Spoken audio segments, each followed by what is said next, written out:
MPSC मार्फत घेतलेल्या औषध निरीक्षक भरती परीक्षेत गैरप्रकार झाल्याचा आरोप करण्यात आलाय।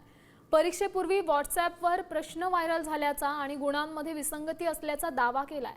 याबाबत 2 उमेदवारांनी तक्रार दाखल केली आहे। दुसरीकडे एमपीएससीनं पेपर फुटीचे सगळेच आरोप फेटाळून लावलेत। या प्रकरणाची पडताळणी केली जाणार आहे, मात्र तथ्य नसल्यास अफवा पसरवणाऱ्यांवर कायदेशीर कारवाईचा इशारा आयोगानं दिलाय। मेन विषय होता की 22 मार्चला पेपर होता तो त्यांच्याकडे 20 मार्चलाच पोहोचला, तर त्याचे पुरावे आपण दिलेले आहेत। तो सगळ्यात महत्त्वाचा आहे। यामध्ये जवळजवळ 20 ते 25 जणांचे नाव त्यांच्याकडे आतापर्यंत आलेत। दरम्यान यावरून राष्ट्रवादी युवक काँग्रेस शरद पवार पक्षाचे प्रदेशाध्यक्ष मेहबूब शेख यांनी ट्विट केलंय, पाहूया। एमपीएससी औषध निरीक्षक परीक्षेबाबत अत्यंत गंभीर प्रश्न उपस्थित झालेत।